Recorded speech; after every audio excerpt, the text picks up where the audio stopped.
I think I need to unmute myself. I thought we'd open with the EFRA video, the updated version. I was just going to do a Q&A, but then I saw this EFRA video on Facebook, so I think we need to address some of the things in there. I need to figure out how to get the chat visible. Let me see. How's the volume? Is this working? Let me check. I was just going to do a Q&A, but then I saw this EFRA video on Facebook, so I think we need to address some of it. Okay, looks like it's working. I'm not exactly professional at this. I'm still learning, and it's been a while since I've done this, so I can't remember what I'm doing. Okay, so I have the chat over here. Okay, so chat is going. There are actually people watching. That's good. We're gonna watch some EFRA video here. I'm gonna share my screen, hopefully. But I think before that, we'll do some questions. I'll address some actual questions from the chat, so ask away. But before that, I need to do something else. There was one file on the new Mayako buggy that needed an update. So I need to just finish that and send it over. So there's that. But ask questions in the chat, and I'll answer them. And let's see, I'm gonna queue up that video also. EFRA's Facebook video.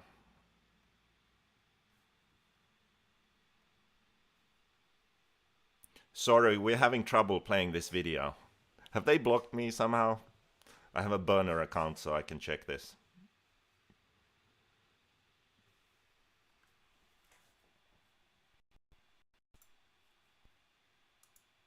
You know, always when you don't do live streams for a while and you're not sort of grinding them out, it's so weird. I'm just sitting here all alone and it's quiet, talking to myself. That's how it feels like. Yes, the mute button would be lovely. What's that all about?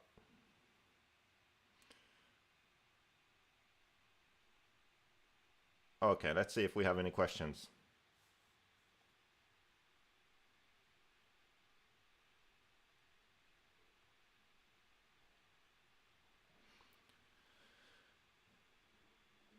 Yeah, Dave says, tell your friends to watch for a minute. We need 100+ people. We do actually. We have 88, 89.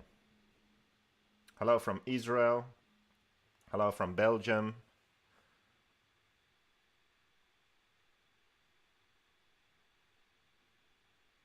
Volume is okay.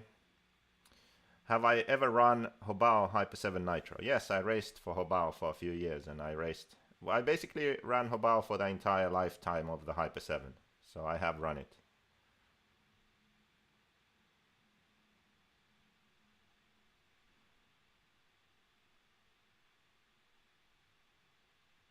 I bought the Raw Speed book. I think he must be meaning the Invisible Speed, not Raw Speed. But yeah, the book is only an actual real paperback book. So it's not digital. So you have to buy this physical book and full of valuable information. Actually, just recently, Fabrizio Tegesi found out that he was in the book and he was happy. So I'm going to show that picture right there. Look. The good example of a car. That was Tegesi. He was very happy about that. Here's Tessman. Tessman made the book too. Yeah, so anyway, so you can get this on invisiblespeed.net. Boom. What else is going on?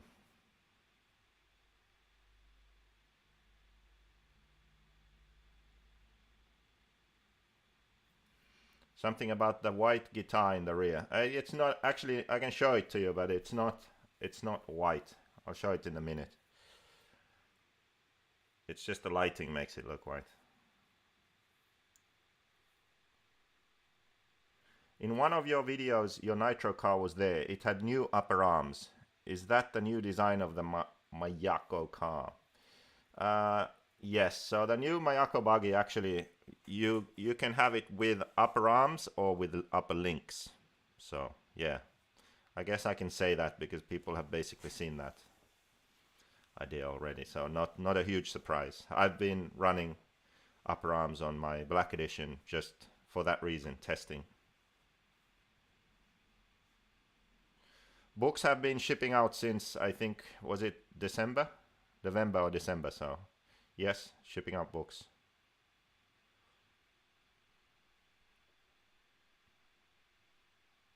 Do I recycle rims, unglue tires? No, I don't. I always glue on new rims. Actually, always, for as long as I've been racing. But when I had a low budget and I needed tires, what I did instead was I bought used tires from some pro drivers, actually. You know, one runs from European Championships and stuff like that, like boxes of tires. So that was good. That was a good way of saving money. Are you going to have more car design videos? Yes, I am. So few of the videos that I still need to make is sort of a short version of those 3 RC industry videos. Then I think two videos on the 10 scale car test I did. I had I don't know how to say this. I maybe should contact my lawyers before I mention this one brand, but there's this one brand that I can't mention. So I had their car, and then I had Associated, X-Ray, and Yokomo. So I had those 4 cars and compared them. I tested them for a month straight.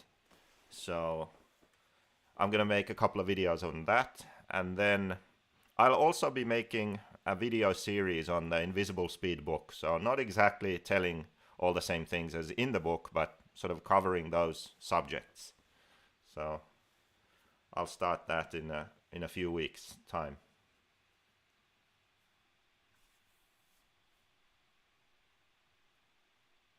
When it comes to tuning Nitro cars, is it better to tune on a box or on the ground driving it? Well, it's kind of both. So first, you need to let the engine warm up. And well, the best way is to sort of warm it up on the box a bit. And if it's sort of close enough, you drive the car for a bit on the track. So it's definitely at its sort of operating temperature. And then you tune it on the box according to the video that I have on this YouTube channel. So you tune it as well as you can on the box, and then the final tune you do on the track. I would say that sort of the high-speed needle, the top end, you tune on the track. That's the easiest way to do it. And then once you've done that, you fine-tune the low-speed needle, bottom end, on the box. That's actually easier. So you get the low-speed needle and the idle just right on the box, and high-speed needle just right on the track. So it's a bit of sort of back and forth. You need to do both to really tune it well. New car PBS confirmed. No. So you'll see what I've done, but it's not PBS. It's PPBS as an option. PPBS is like pseudo pillow balls, or pseudo pillow ball suspension. So it's not balls. But I figured out a way to get the good part of the balls. So just the good part of the balls in the new car. But it's still C-Hub. You'll see.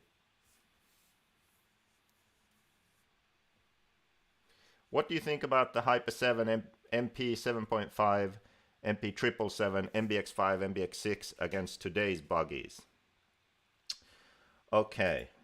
I think that they could still be relatively competitive.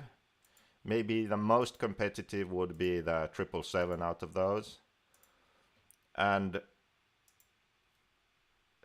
that, I think where those cars would lack a bit is just in sort of natural steering and corner speed, because the older cars tended to be sort of by design, by default, a bit slower. So sort of more stable, heavier feel to them, not quite as nimble and fast. So yes, maybe with some setup work, and probably you would want to update the shocks to today's standard, because back then they were also running smaller shocks, often also 3mm shock shafts. So beefier shock shafts, bigger shocks on those cars. Yeah, they would probably be competitive still. But I do believe that the current crop of cars are better. They are naturally faster, more nimble, more corner speed. So you would be at a slight disadvantage running those older cars. But of course, if you go also, because the tracks have changed, so modern tracks tend to be smoother, not so rough. It's more about sort of corner speed and a good setup, really.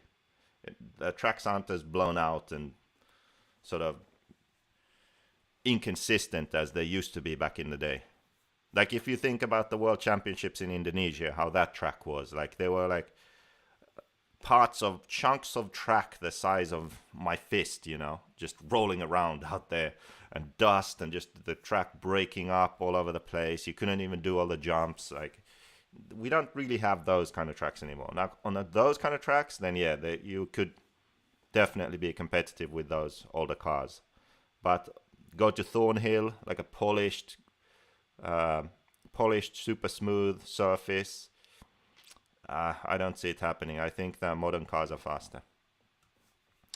And I'm almost done here with my part modifying, so I can give you my full attention. And we're also going to be watching, if my internet is good enough, we're going to be watching a bit of that EFRA video that they did today. So I have a couple of things to say about that.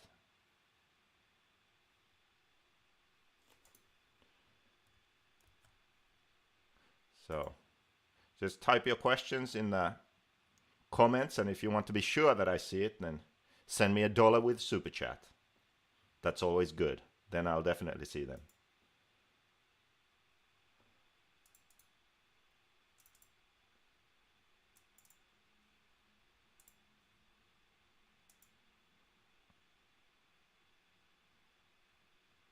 Okay. Always too much going on. Story of my life. Story of my life. So, any more questions?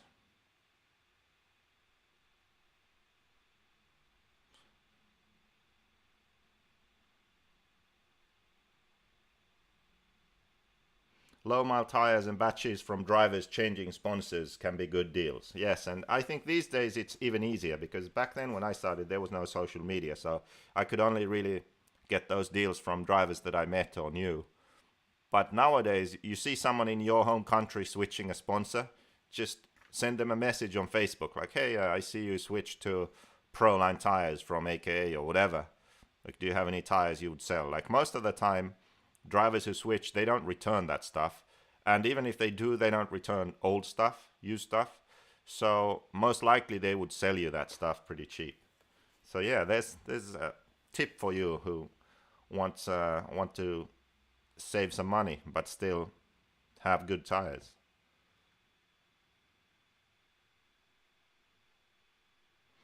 The Invisible Speedbook is the best I've read so far. I'm really impressed about it, and it gave me a lot of insight. So thank you for making it. And guess who wrote that comment? Satanic Mushroom from Hell. So I don't know. I guess I'll take that as a compliment. Compliment you, Satanic Mushroom. What transmitter do I use? I use the Sanwa M. What is this now? 17? Yeah, M17. I use this thing. But actually, you know what? I don't really like this. It just feels so light and toy-like to me. I'm sort of going back and forth. I prefer how the M12 feels. So I think what I'll actually do is I think I'll stick with the M12, to be honest. I'll have to go back and forth a few more times, but I think I'll just maybe buy 2 more M12s, and that's going to be enough for the rest of my career, you know? So then I'll just stick with that. So I don't know, just a feel thing.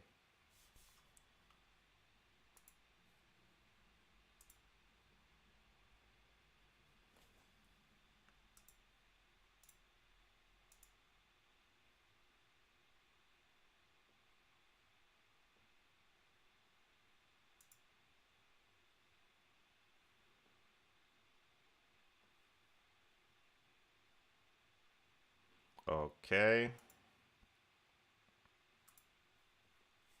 There we go, all done.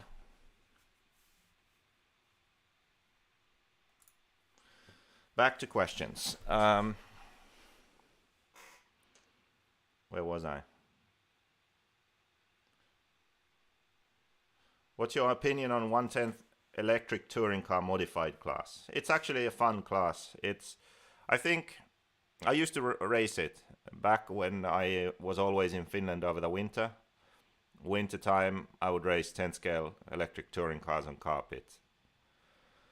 And then summertime 8 scale off-road. So I think it's fun. It's more of a class that is sort of good for people who enjoy wrenching and have sort of OCD. They want everything to be perfect, because that's really how you are good at touring car. Of course, yes, you have to drive well too, but it's sort of, even when you reach a certain stage driving touring car, you can't really go faster as a driver. Like, you can go to the track and practice, and you can't go any faster. Like, that's it. So you adjust the car and you make, tiny adjustments on the car, just perfect everything. It's all about getting the setup just right, and the tires just right, and the treatment on the tires just right. So it's more sort of about the equipment and being meticulous and attention to detail and making sure everything's perfect. And that's how you shave the last tenths off the lap time. Whereas with off-road, off-road is so much less consistent, and there's so much driver skill and reacting to what the car is doing on the track involved, that I think it's more about the driver. Yes, those things do matter, the setup and all that stuff, but it's not the same where in touring car, I think the setup is more important in a way than in off-road. The driver can't make up as much as in off-road. So both take skill and talent, but on-road especially,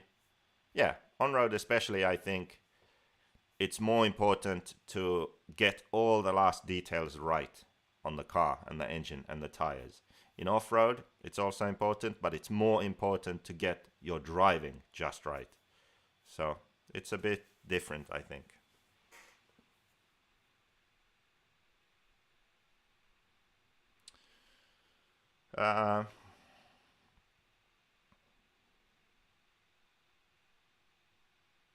Has anyone tested inboard shocks like Traxxas Revo has on 8-scale buggy? Yes. So I think Laro is the last brand, I think, that did it in 8-scale, and 10th Technology in 10-scale. So they had those, push rod suspension. There's a name for it. Maybe that's it. So anyway, so the shocks are sort of inside the chassis, and there's a rod that, like a rocker arm, it's called a rocker arm, and a rod that goes to the arm then. So yeah, I guess it's hard to get those to work really. So maybe that's why we haven't really seen them. So our shocks are quite limited in adjustability. We can't adjust the shocks very well for different piston speeds, and that's why we sort of end up with this compromise where we have this size shock, these pistons, these shock positions. Sort of all the cars are generally the same because it's a compromise. It's a good compromise for the speed that the car is going on the track, the forces, and the sort of distance that the piston has to travel when the car lands or hits bumps and such. And it's just one where the compromise between the low speed damping, so in a corner when the car rolls, how the piston moves through the oil at that point. So the difference between that and then the high speed when you land a jump or hit a bump at high speed, that relationship is okay. Plus, of course, then compression and rebound damping. So we can't adjust all of that separately, so we have to compromise. And this seems to be a sort of industry-wide compromise, like this works with our shocks. In the real world, full-scale racing, what they do is they can adjust compression, rebound separately, high speed, low speed separately, and everything in between. So because they have that adjustment, they can do more things and wackier things with their shock positions.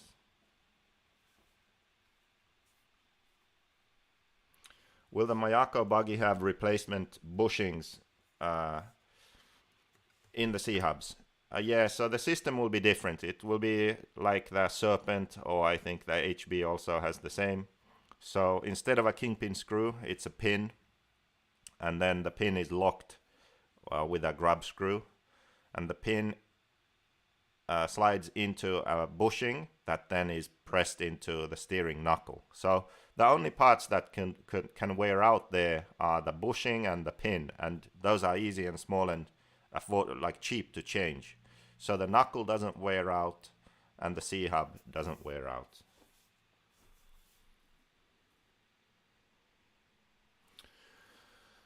One thing, I hope we don't have to wait too long to own the complete setup documents. Any idea how long it will take? Yeah, so when you buy the Invisible Speed book, you get a bunch of Excel sheets, PDFs that you can download. You can also buy them separately for $10, and they aren't finished yet. So there's a bunch of information there, but there's a lot that's still invisible. So that will be, I would say that by the end of April, they will be updated. So then all the information will be there. And then we will update them again in the summer. And also we will translate them into the languages that we translate the book. So right now we have pre-orders going for translations into French, German, Spanish, and Italian. So once we've translated the book into those languages and we are selling the book in those languages, we will have finished those documents and we'll translate them into the other languages too. So it will just be one big file actually, and you'll have all the languages in there. So that's something that you can carry with you electronically on your phone or print them out or whatever you want to do. And it's sort of a quick various different kinds of quick reference brainstorming information. So when you're at the track and you want to figure out what to do, you can reference that material.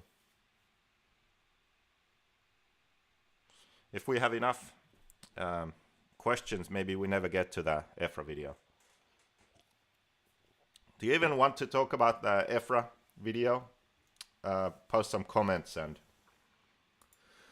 and we'll see if we do that. So comment, do you want to watch the EFRA video and rant a bit? Yes or no? Okay, so we got some super chats actually. Richard Hess, $5. Thank you very much. What happened with you and Team Magic back in the day? Nothing that I can think of. I've never had anything to do with Team Magic. Have I? I don't think so. No. I can't remember any issues with Team Magic. Timothy Kaput. Oh, he's Kaput. Thank you for the $5. I've seen a huge reduction in Nitro ready-to-run type cars and cheaper kits, meaning Nitro is even getting more expensive to get into. Is this a death spiral?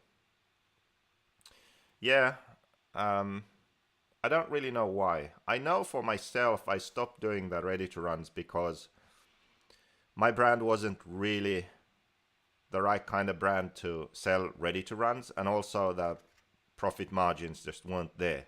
The ready to runs need to be so cheap that there's just not enough margin there. So it doesn't make sense. Like, you'd have to sell so many to make any kind of money. And my JQRacing brand is not in that many hobby shops, and that's really where you sell ready to runs. So because I was more of a racing brand, it just didn't make sense to do the ready to runs. But yeah, I guess it's true that there are less of them these days. I mean, I've spoken about this subject a lot. I made those 3 videos. That's basically everything I think about the state of the industry right now. So having ready to runs or not is not going to solve our problems.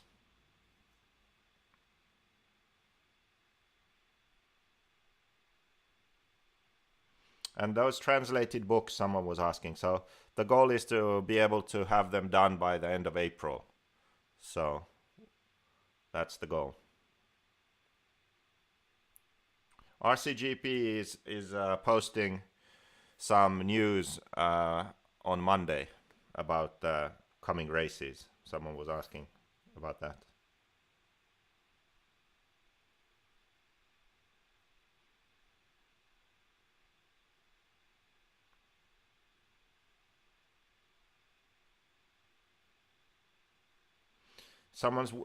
Rui is waiting for me in Portugal with a beer. That's nice. Cheers. I'm here for the rant, says someone. Sure, we love to hear you rant. Nitro censored says no. Recap, what's the EFRA video about? Well, you see, that's the thing. I didn't have time to watch the whole thing. I forgot it was on, actually, so I just caught the end of it. And then I started watching it a bit, but then I had to do other stuff, so maybe we can watch a bit of it here. Let's see if it will work.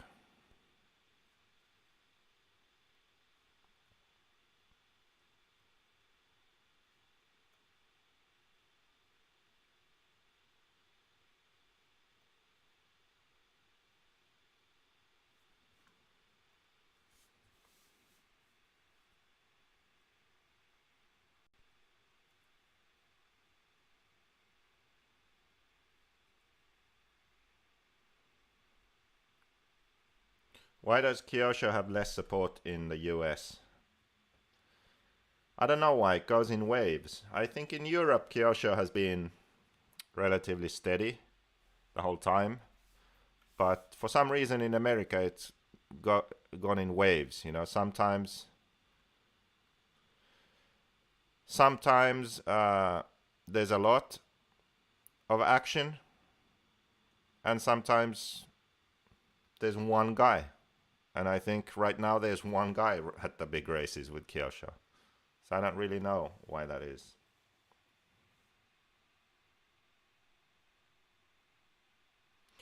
Okay, so another guy from Portugal, Mario, says that he'll have a beer with me, but only if I rant.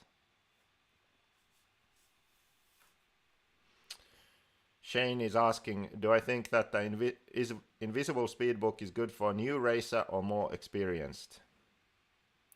So I think it's good for either, really. So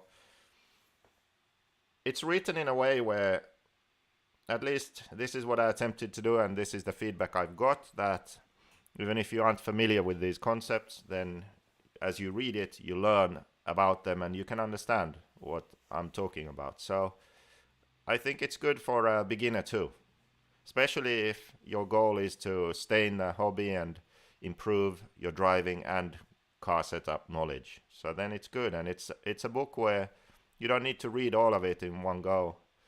You can read it, you know, step by step, or you read it all through it and then you keep it and, you know, reread sections over the coming years as you learn more. As you improve your driving and you feel what the car is doing better, you go back and read some chapters again. So yeah, it's good for beginners too.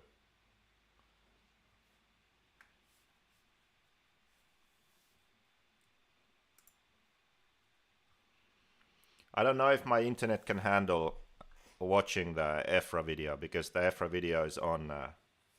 I have to watch it online. I haven't downloaded it, but we can try. Let's see where it is.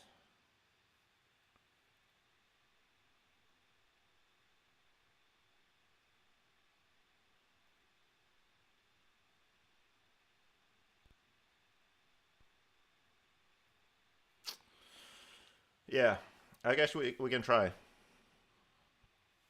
Okay, so Shane will be buying the book. Yeah, I sold a book with this live stream. That's awesome. Thank you for the support. Hi JQ. Why do they oil dirt tracks, and what type of oil do they use? I'm in the UK and most of our are AstroTurf. Well, dirt tracks use different kinds of binding agent to keep the dust down or to keep the surface together. So maybe the dirt is such that even if you pack it, it sort of breaks up easily.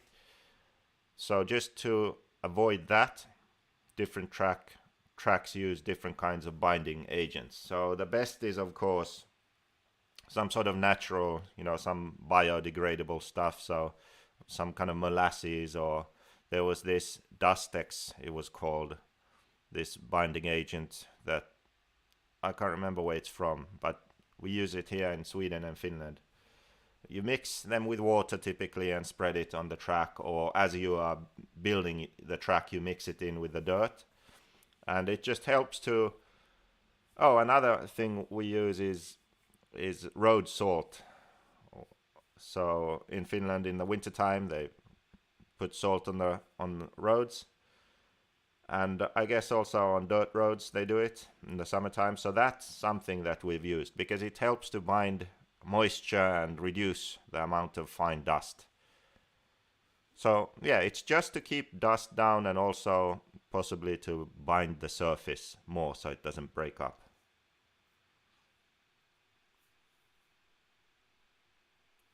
Where have you been, JQ? It's been a quiet time without the videos. Yes, I've been really busy.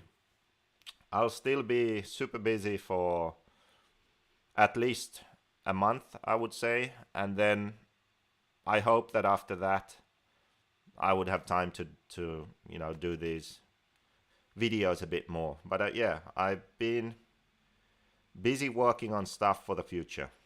So we still have COVID for at least another few months. I don't know how long, but I want to get everything done so that once the world opens up again, I can start going to the track and start going to races and travel and all that stuff. So I really want to use these few months here to work on a lot of different things and get them ready so that I can spend more time then testing and racing and having fun.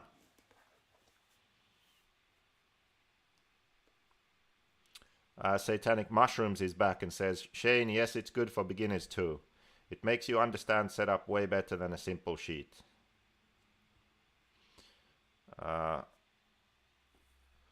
Julian is asking, how was your weekend at Fuencarral? It's a great track. Yes, I was in Madrid.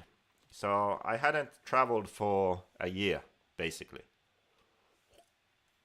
And the lockdown sort of eased up a bit. Travel restrictions eased up. So I was able to fly to Spain for 9 days of testing. So I got all the sort of latest parts for the Mayako. I was able to build a car. So I flew to Spain and tested it 9 days straight, and it was great.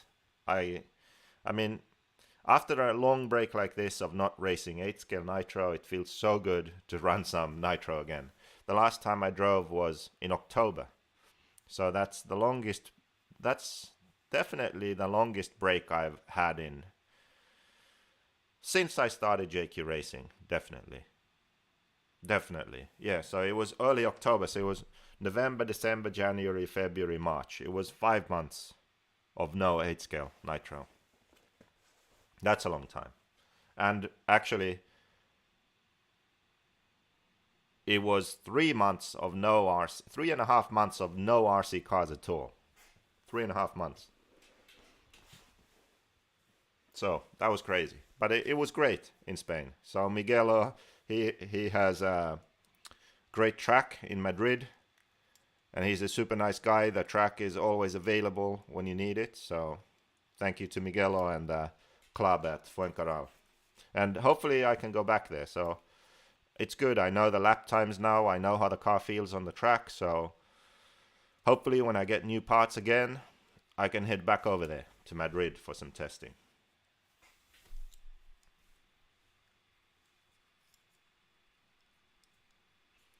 Dave Shank is going to buy a book. 2 books. That's awesome. Let's go see. Let's go see. Did we get any orders in? Let's check invisible speed.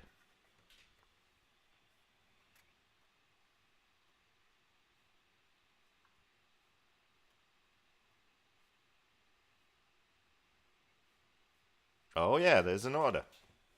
Adam Drake? No, just kidding. He still hasn't ordered one. Maybe one of his friends has, you know, and they ordered, so it's not so obvious, you know. Using a friend. Maybe. Okay, so Ice Wallow, and yeah, Ice Wallow. Come. Was that long enough break there? So thank you, yeah, for the £4.99. Trying hard to get me with these names. All day long, I've been looking at different 10 scale two-wheel drive buggies. Associated, Censored, Schumacher, etc. If you was getting one, what would you get and why? 10 scale two-wheel drive. That's not something I've thought about, to be honest. Depends on what surface you're racing on also. I think if you are racing on carpet, then get the Schumacher, you know, because they are, get that because they are still a UK-based brand and company, have been for a long time, and they focus on carpet racing, and they, you know, innovate, they try to design new stuff and go their own direction, so support them. That's what I would do for carpet. And for dirt, I would go with definitely not, obviously not the Censored brand, you know, they'd probably sue me for getting their car. So maybe, well, what does that leave? That's basically, it leaves Associated and Yokomo. I mean, I'll just have to go with Associated. I already have one. And they just released a new one too. So the very latest Associated two-wheel drive for dirt and the Schumacher for carpet. That's what I would do. Or Astro.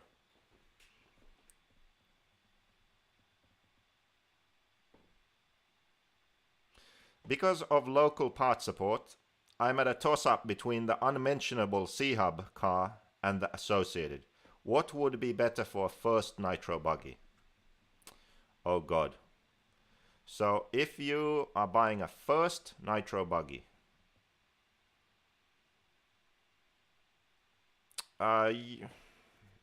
you should get the Associated out of those two.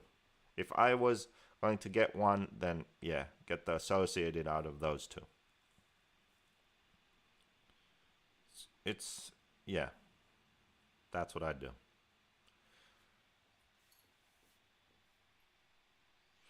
$5 from Matt Brandell. Good job, thank you.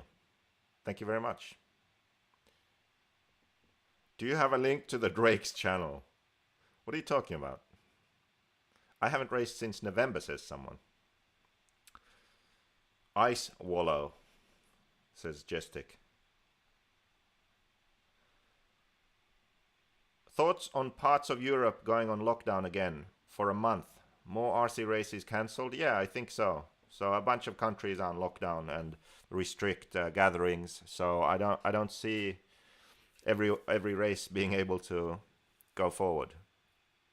I'm sure there will be races cancelled. I just hope that we can start racing internationally in the summer, like maybe June, July, something like that.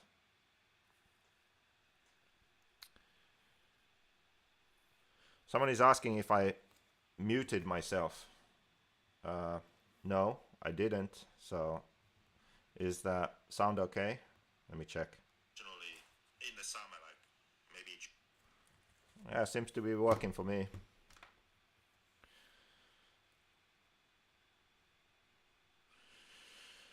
Damn, almost got him. Cheers for the answer, says Ice Wallow.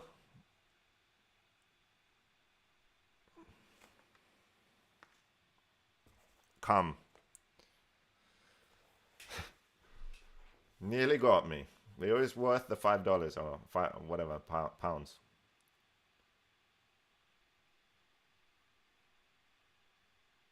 Okay, so let's start watching this EFRA thing for a bit, and we can get to some questions. You think of some good questions?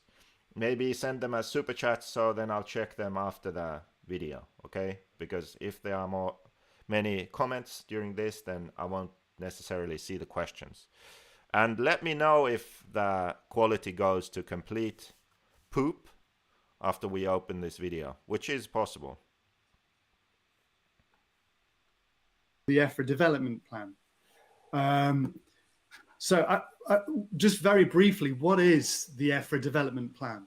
Okay. Well, the EFRA development plan is a project, a huge project where... Let's go back a bit. Recap first, just how this fits into the wider plan. And it's a wider picture that we call the EFRA development plan. So just very briefly, what is the EFRA development plan? Well, the EFRA development plan is a project, a huge project, where we are going to get all the things that we normally do in the European Federation under revision, okay? with the aim of modernization, all the structure about and around the RC world. So this is more or less in the big words, what is the plan? So the plan wants to cover everything around the RC, and we have to rethink about what we are doing, of course, respecting the heritage that we did during the last 40 years. So I think this is a challenging task, I think. Yeah, and it's an exciting one. Why do you think EFRA needs a development plan? Well, when we started all the working group of the development plan inside the EFRA board, let's focus here. Let's focus here. We have to find the reason, as you said, why. So, and where was it? 5. This fits into the wider plan, and it's a wider picture that we call the EFRA development plan. So, just very briefly, what is the EFRA development plan? So.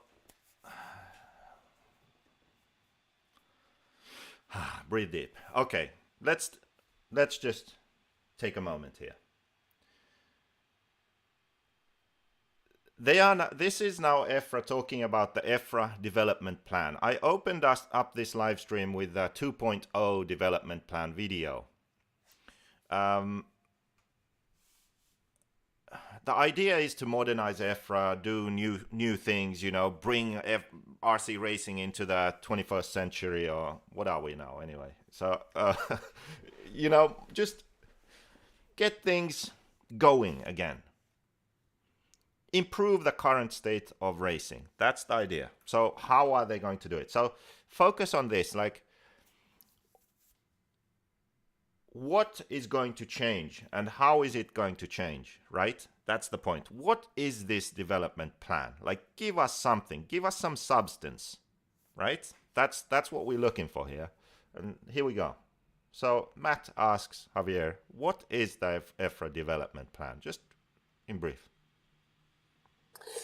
Well, the EFRA development plan is a project. It's a project. A huge project where we are going to get all the things that we normally do in the European Federation under revision, with the aim of modernization, all the structure about and around the RC world. So this is more or less in the big words, what is the plan? So the plan wants to cover everything around the RC, and we have to rethink about what we are doing, of course, respecting the heritage that we did during the last 4 years. So I think this is a challenging task, I think. Yeah, yeah, and it's an exciting one. Why do you think EFRA needs a development plan? Well, when we started, all the working group of the development plan inside the EFRA board, when we start with the project, we have to find the reason, as you said, why. So, and we find several reasons to work. Before we go to the reasons, so here, so far, we know that this is a project. Everything that EFRA does and touches is being thought about and being revised because it needs to modernize. But at the same time have to respect the heritage of EFRA. That's what we know so far. And why does this need to happen? I think the first and one of the most important is because EFRA needs to connect with the new generation of drivers. And I think it's so important, starting from the base again, come back to the local clubs, come back to work with the federation. The second one is to put in common all ideas in the document. So you know that development plan is a big picture, but it's important to put in paper, to put in common, and to see the whole picture in one document. And of course, EFRA is part of IFMAR, must help IFMAR to keep the pinnacle of RC in the RC community. So we are here because IFMAR is here and we have to support IFMAR. And of course, finally, because we have to keep alive the DNA of EFRA expressing in their constitution. And I think it's for good reason with that to start with that plan. Yeah, absolutely. I think in the RC community. So we are here because IFMAR is here and we have to support IFMAR. And of course, finally, because we have to keep alive the DNA of EFRA expressing in their constitution. And I think it's for Did anyone understand that constitution reason? Did anyone get that? So far into this video, this is what I think. But he didn't say anything! He didn't say anything! So far, right? But let's keep going. So they talk about this for a while. That to start with that plan.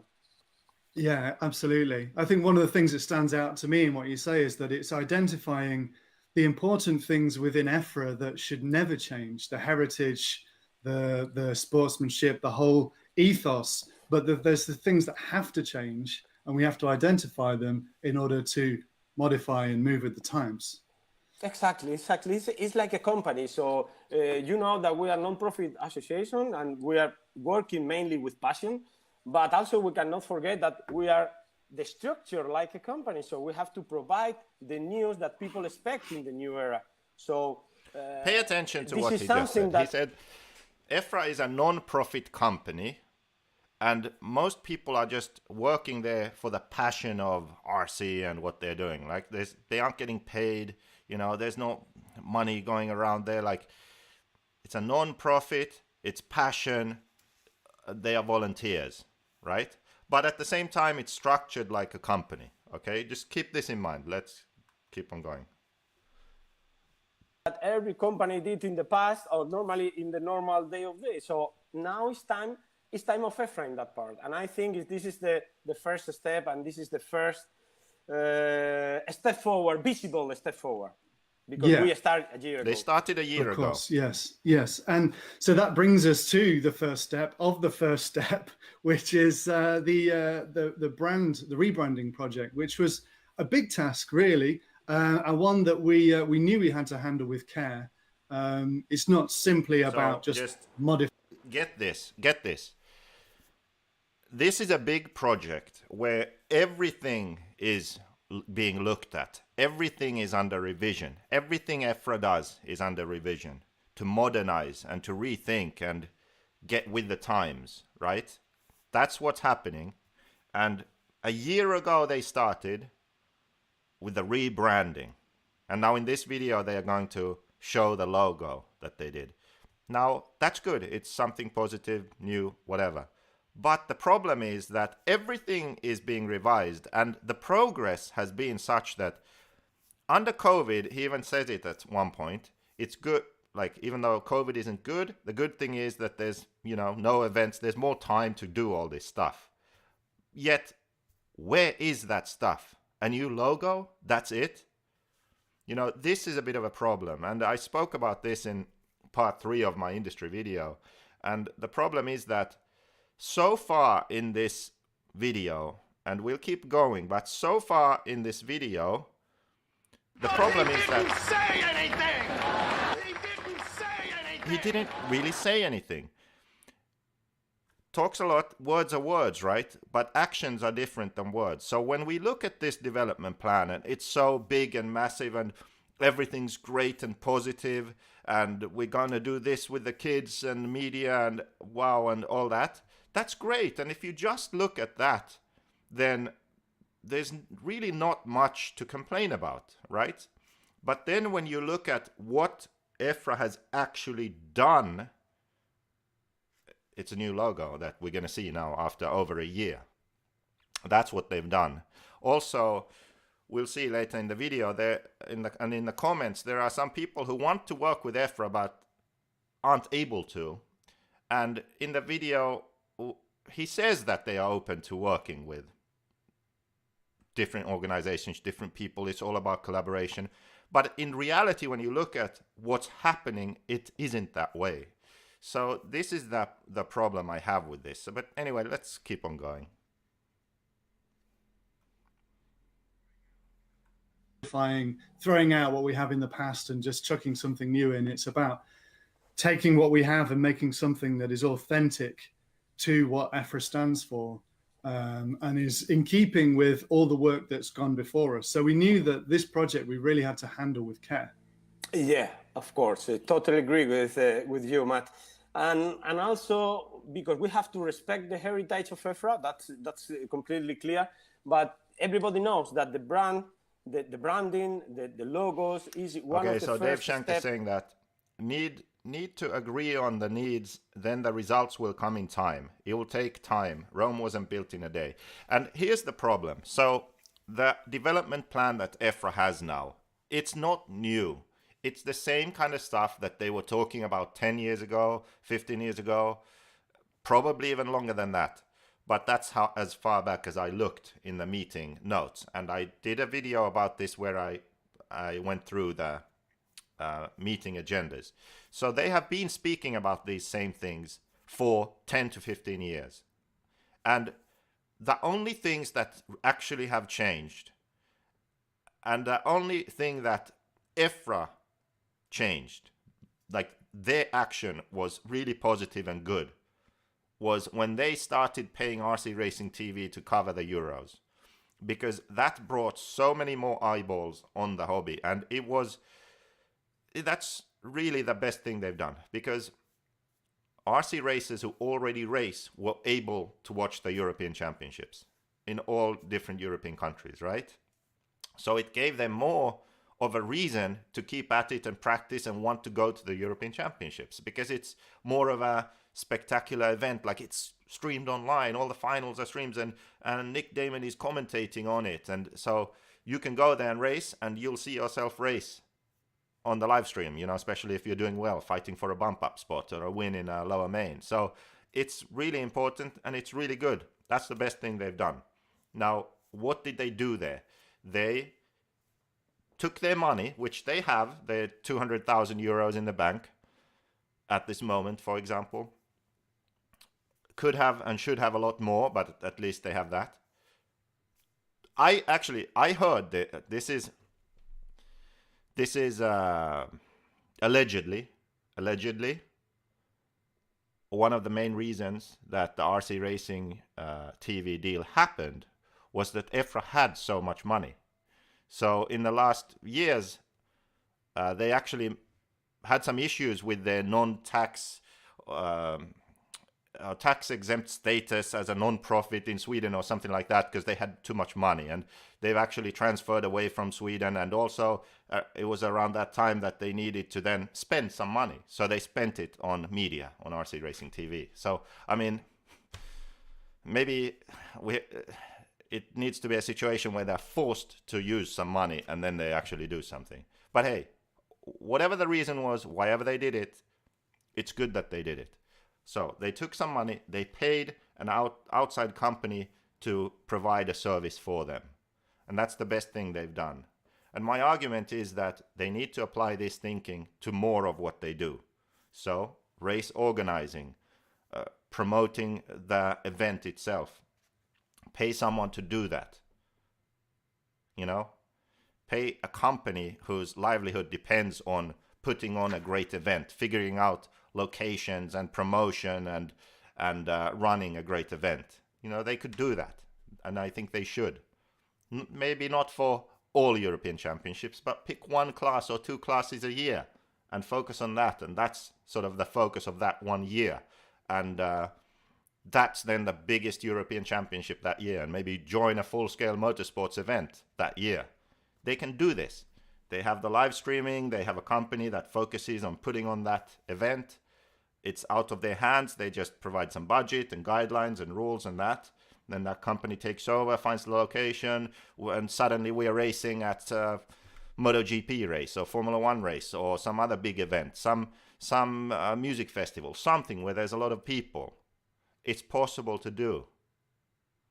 EFRA is the foundation, the structure that can help this change happen if they want to. But so far in this video, you know what I think? So far in this video? But he didn't say anything! But he didn't say Politicians. They talk, but not really anything of substance. Talk big words and projects and this and that, but they don't get into the details. They say, oh, collaboration, it's all about collaboration, we're all in this together, and we need to figure out how to best work together and move forward. We all face the same problems. Like, you aren't saying anything. How are you going to work together? Who are you going to work with? What's your role? What's their role? That's just missing completely. Let's keep on going. Actually, you know what? We're going to skip forward. Basically, nothing happens here for talking about logo for 5 minutes.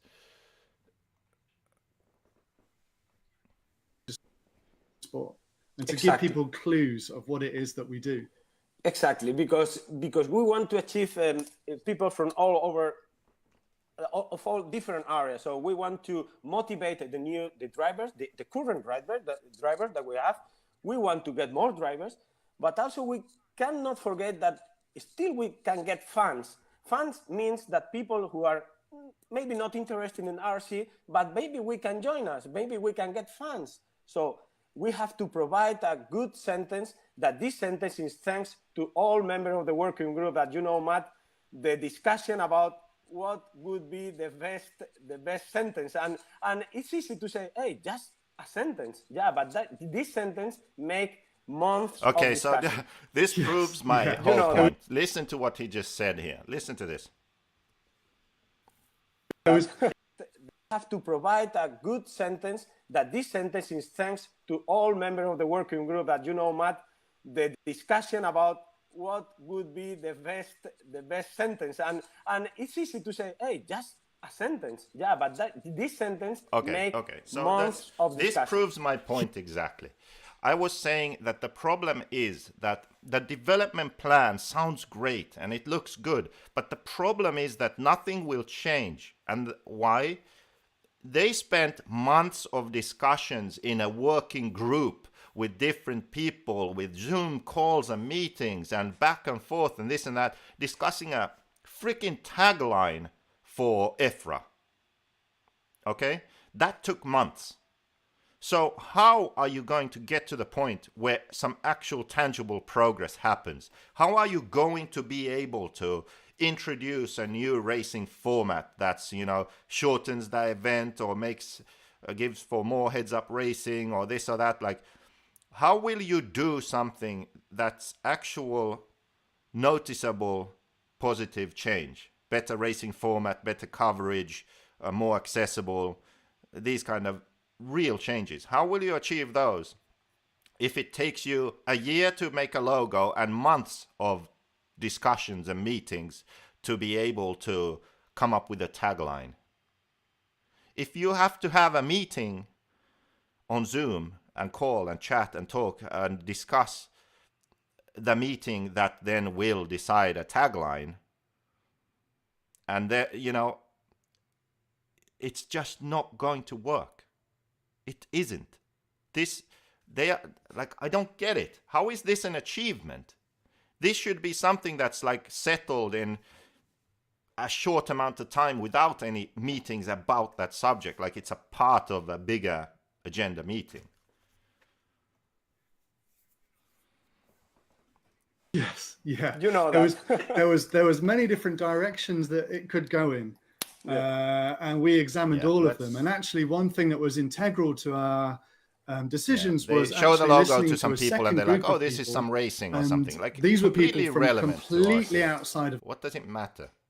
And I think I have to say, I was involved, but just from different angle, just as a server, and of course I get my opinion, but the experience Still of talking the about working group groups. was Okay, let's go amazing. forward. So feel that you are working Right, for. this was actually cool. A video of EFRA's heritage.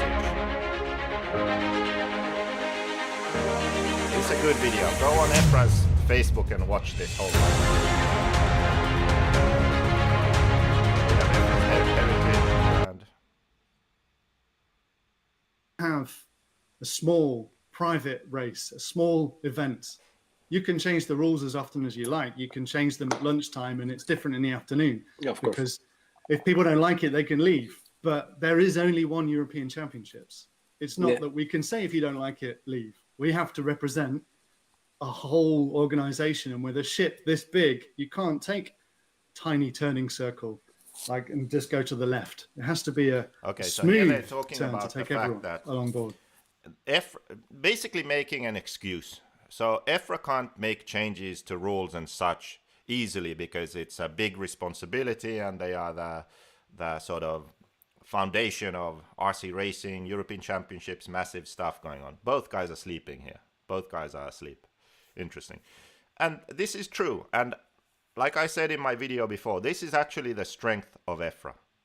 This is a good thing because the fact that the rules don't change willy-nilly and there's stability and consistency means that the European Championship is something that is respected and valued. It brings prestige to the event. That's a good thing.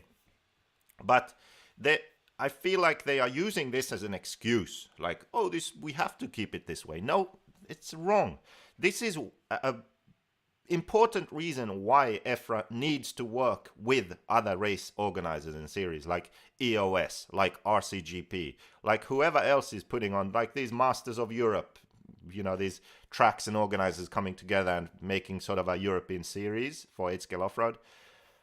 EFRA needs to be actively working with these organizations, but they are not. They are, like I proved in my third video, they see those races and organizations as the enemy, as black races, as something like a threat to EFRA, which isn't, I mean, it could be the case, but the way I see it, and I know for a fact from RCGP's standpoint and David Isherwood, it's not a threat.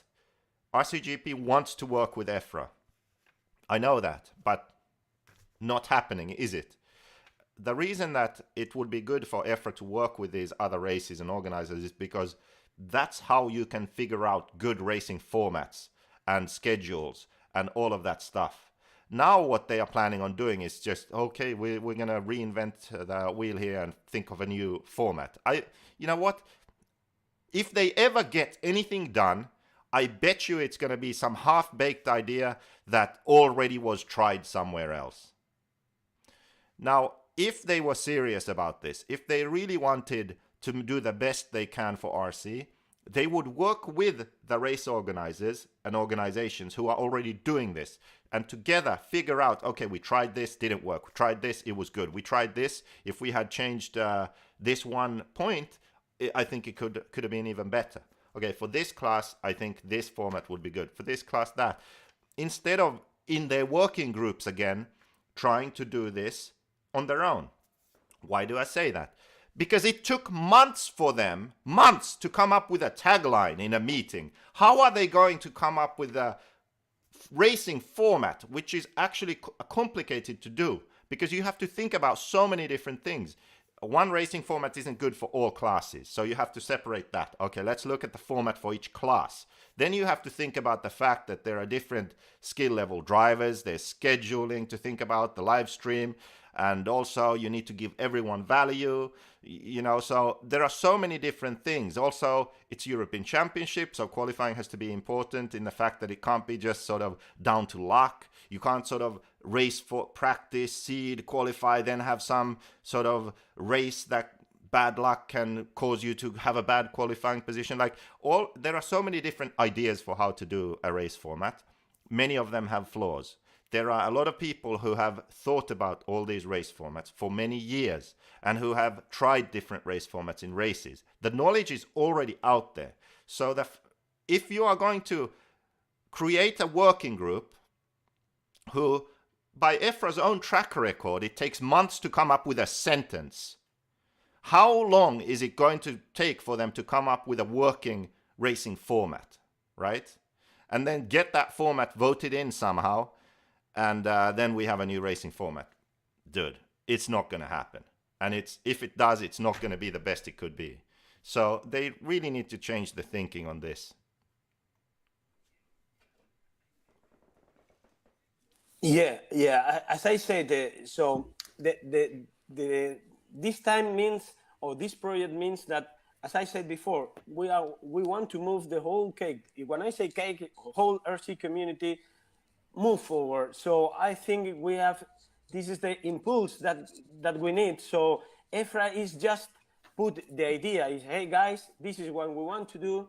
We want to support IFMAR in the worldwide races. And we need everybody. So this is the reason, because we have to be smooth, and sometimes things are not so fast that we want, because federation for us is so important, because if we want to create some national programs to help drivers, to help kids, we need them. We need also them to modernize the whole RC community. And I think this is a call for federation to modernize their structure and to get the motivation to coming back again to create brilliant races and brilliant nationals. Are you listening because I to think this? is from that point we'll start. Let me tell you about exactly what happened right now. COVID-19. This is the worst thing that I can live in my life. So, but talking about RC, everything will start in the local level, regional level, national level, and we come back stronger in European and worldwide level.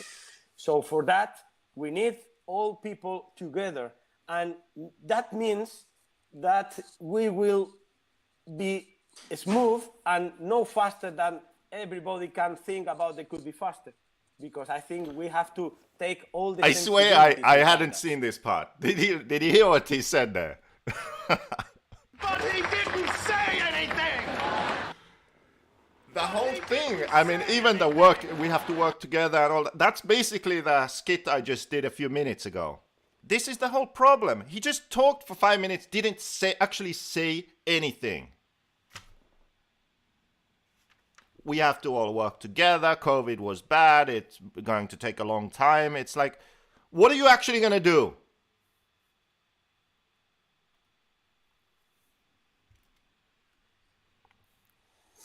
Yeah. EFRA is a reflection, and it is the formation I of feel sorry the for Matt, federations, actually, the nations, because right I know down to Matt local gets this. Matt makes great videos and clubs and content, individual. works for HPI, has his own control video company. He gets it. If Matt was in control, this shit wouldn't be happening like this. It would be way different and way better. Javier, I don't know. He just like... I think he's too much of a politician, to be honest.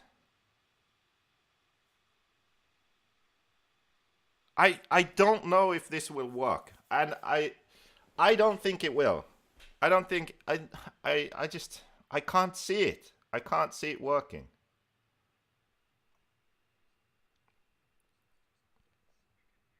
Races. It's not just us. We could make things happen quite quickly if it was just us that we had to satisfy, or just us that we were representing. This is read between the lines. We could make this happen a lot faster and better if I had some power to change things. It's not about the history and that. It's possible to change and improve things and still maintain the important heritage of EFRA. That's completely possible to do. Big responsibility. Yeah. More comments coming in. Martin Thurston says, looks great. Chris Cherry says, brilliant. Keep your comments coming in. Joseph M. French says, great job, Javier. Questions, we're going to answer as many questions as we can get through towards the end, so keep putting them in the stream. And there's going to be ways where you can get involved. There were some things I saw there I want to talk about. Criticisms are actually motivators. Make us, push us, yes, by all means. Make us work faster and harder. And we do everything we can, but I think the key thing that we agree is that it's so important to respect our heritage. It's so important to not throw out. He's saying like push us, make us work fast. That's what Matt wants. And go to the opening ceremony and blah blah blah. So, but we have to get this kind of motivation for drivers to say, hey, I cannot forget this is a special day today. But we have a lot of ideas on the table, and also the standardization of the prize ceremony, because we have to consider a big sport. If you say the big sport like MotoGP, Formula One, have a standard, and we have to cover this standard, and maybe sometimes we are late in the opening ceremony. So chairman can provide during the month to keep informed the RC community. That's I think the next visible step. So because this year we have 5 goals, and I think it's month by month you can see visible steps in that area.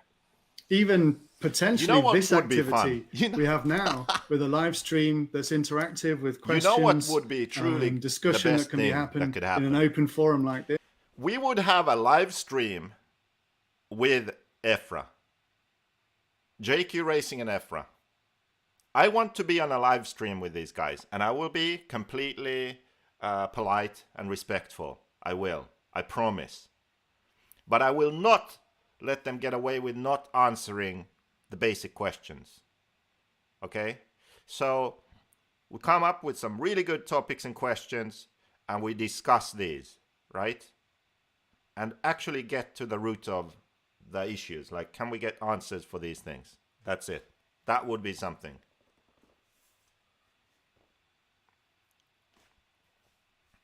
This could be a more regular activity as well. Yeah, of course. This is something planned during the year. In the last that I'm thinking about another sub-project inside the development plan is to create a mobile application where everybody can see easy contact. Because if you download the application in your mobile phone, you can see exactly where is the race. If I'm registered by my federation, even the communication between they are talking about some mobile application thing, right? So here's another point. Let me find this for you.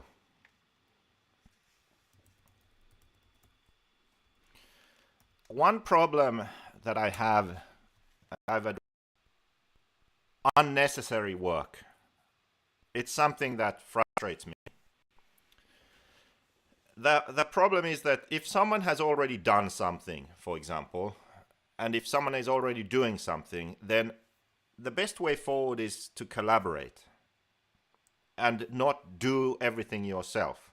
Okay, so you have to find companies and people and organizations that you can collaborate with. It's like this, it's like countries, nations in the world. One country is really good at producing one thing, another country is good at producing another. When they trade together, you have multiple countries, they are trading together, it's actually better for everyone in the end.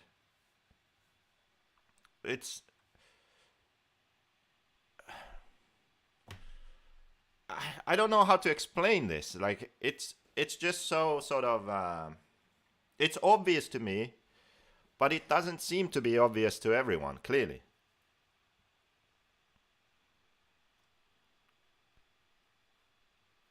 So let's see. I'm finding something here. Okay.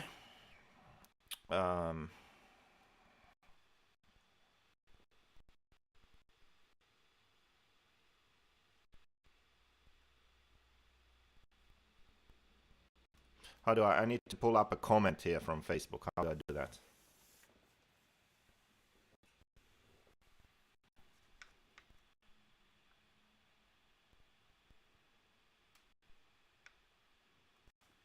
My internet really sucks.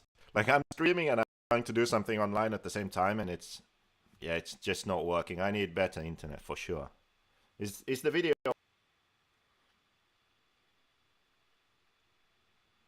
It's just so slow. Oh my god. We'll get there.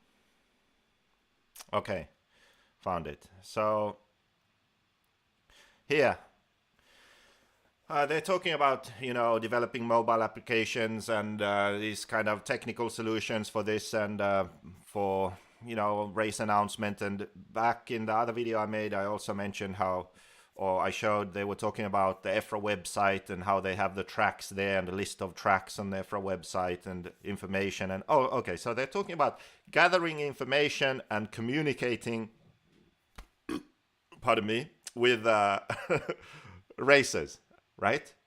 So race organizers, events, locations, races. How do we all get these together, communicate all that? Like, we need to think about this. We need to create this system. We need to make apps. We need to improve our website, all this stuff, right? EFRA's doing that, right? Okay. There's one slight issue. I have one slight issue with this. Check this out. Conny Svensson says, at House of RC, it says we have a bad connection. Hopefully it's good enough. At House of RC, we're building a new beginner area where we can deliver very relevant information targeted specifically for the users in a specific area geographically, and also based on class or scale. This is what you can do when you have a platform that takes a whole holistic view on the whole industry and community. Would love to get EFRA more involved. This guy is making this platform. He's been working on this for years. Would love to get EFRA more involved, as many other federations inside EFRA have now started adding their races and other information in there. And I think he commented it again. Yeah. Looking forward to work together. Only through collaboration do we succeed. Right? This is his House of RC, it's called. So on here, you have a dashboard with, you know, announcements, latest news, top 5 list. I don't know what this is. Oh, you can win a book. Oh yeah, that's where I donated some books, apparently. What is that? Top 5 list. Oh, if you invite people, I guess, and they join, whoever wins this wins a book or something. I'm guessing. I have not really been involved in that. Quick stats, tracks and places, blah blah blah. Then here, races and events. So there's sort of a race calendar, list of events.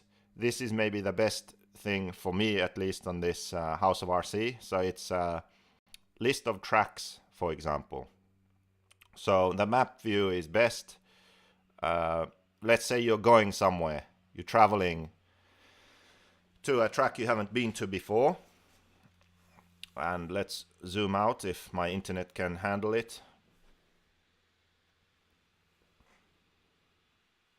So look at all these tracks here. These are all tracks that will have profiles with information. Look at that. So it's global. There's tracks all over the world. Let's just pick a random one. Let's hope there's some information. No. So this has just been loaded here, but the track, you know, someone that knows something about this track hasn't added any information. If I had, let's see, here's one that has some information, I guess. Okay, so look, PDNR. So some information about the track, what classes they race there, what the facility has, air compressor, electricity, food, outdoor toilet, water, wheelchair access, upcoming events, links on their social media and stuff, and organizations, so brands can be listed here, or hobby shops, products and parts. I guess this is where the brands are. Organizations, I guess, are federations, hobby shops, clubs, drivers and users. So people can create their own profiles here. Adam Drake is on here. He hasn't registered himself. They've made a profile for him, but he hasn't been active here.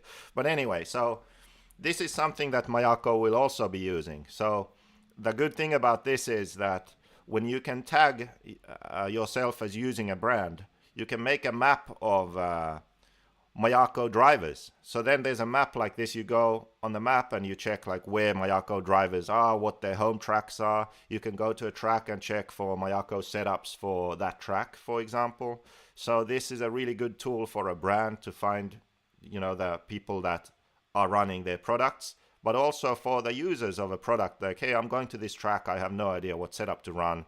And you go there and there's a setup for the brand, the car brand that you use on here on House of RC. So they are already doing this. House of RC is doing this work already and have come so far. So we are talking about EFRA, who spent months coming up with a slogan. You expect them to come up with all of that? No. EFRA needs to work with House of RC. It's fucking obvious. EFRA and House of RC need to come to some sort of agreement where House of RC is the technical communications platform provider for EFRA. Okay? RC Racing TV is the live streaming and race coverage provider. Boom. Then they work with other companies for some other thing, like the race organizing. But here, House of RC, we can see. These guys know what the hell they're doing. So why not work with them on the whole technical platform thing? Communication, that stuff. Work together, people. If they're going to make their own app or this or that or update their website, how long is that going to take? If a slogan takes weeks of meetings, or months it was, not even weeks.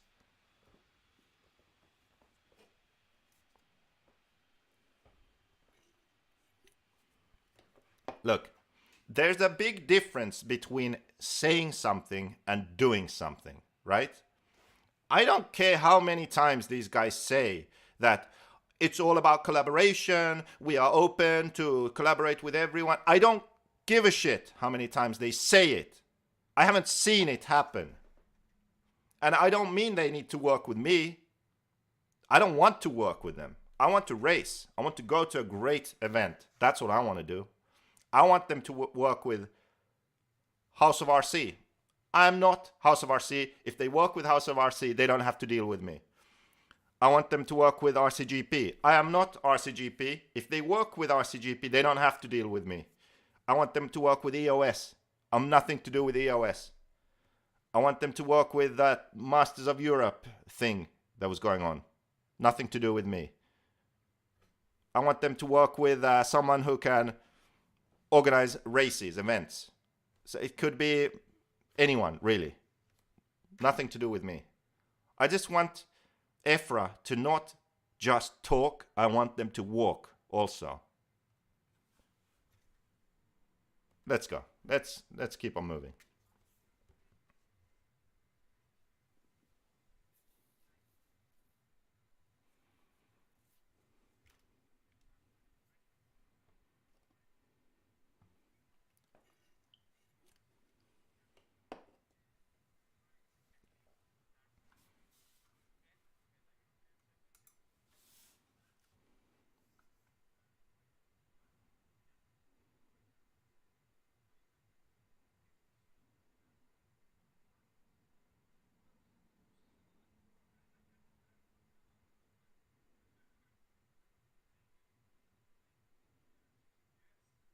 I can believe that for some reason.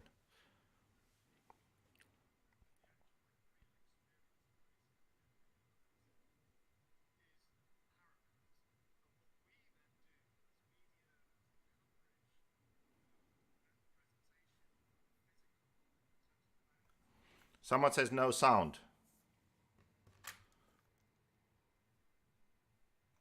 Should be sound.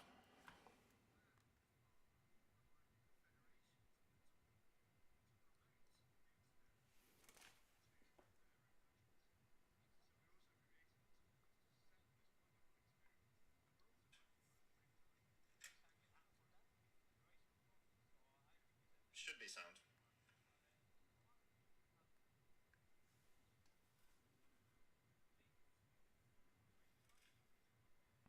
I don't know why there's no sound. Nothing has changed. Let me... It's... The sound is showing up here.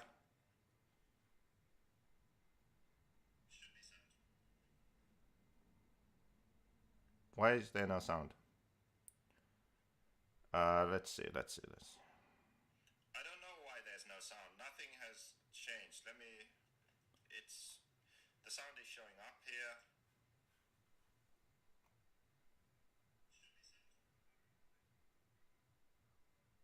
Why is there no sound? Was there sound now? Let's see. Let's see. I don't know why there's no sound. Nothing has changed. Let me... It's... The sound is showing up here.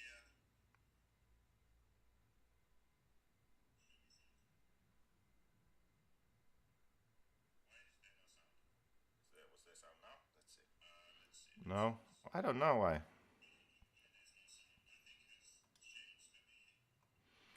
Okay, we lost the sound. Why?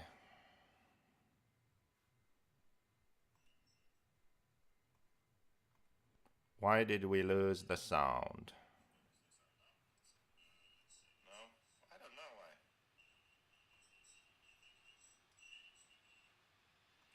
Okay, we lost the sound. Why? Okay, how about now? Let's try this. Why did we lose the sound? I don't know why. Okay, we lost the sound. Why? Okay, let's see. Now we have to wait a few seconds. How about now? Let's try this. To wait.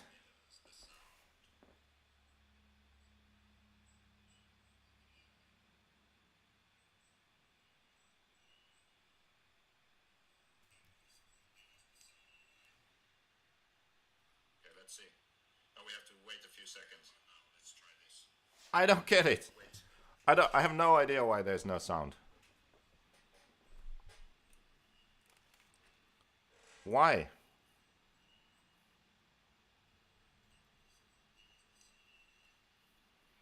Maybe I'll just reopen the browser. I don't get it. I have no idea why there's no sound.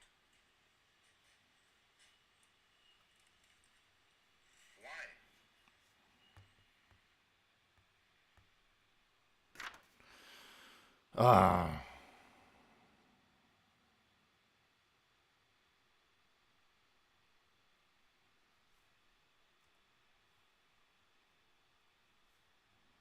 Okay, we'll try again. That's annoying.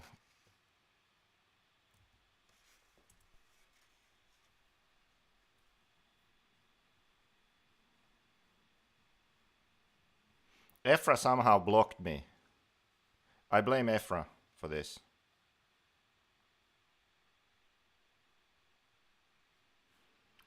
Okay, here's the video. Where were we?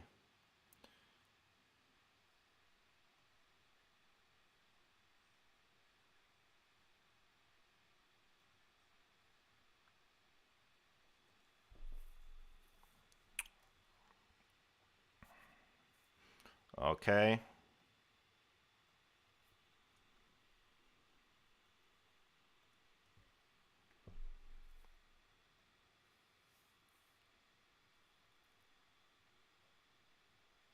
So, is there any sound now? Let's see.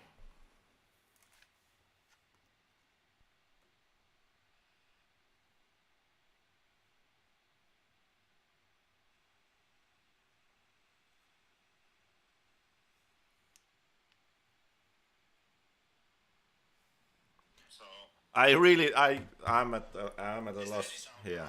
I don't know what's going on. Does anyone have any ideas what could shit itself in OBS?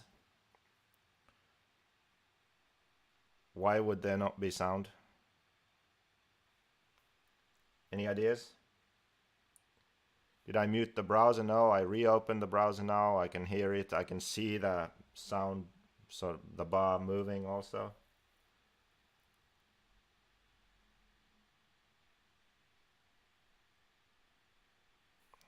Shit, what if... Okay, what if I just put the sound through the speaker? What would happen then? How would that sound? How would this work if I do this instead then? It's still quite expensive if you want to be very competitive, isn't it, RC? Yeah, yeah. This is a good discussion that we have to put on the table. Okay, how is that? Let's see.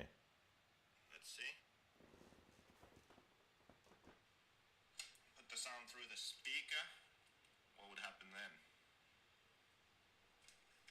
How would that sound? How would this work if I do this instead then?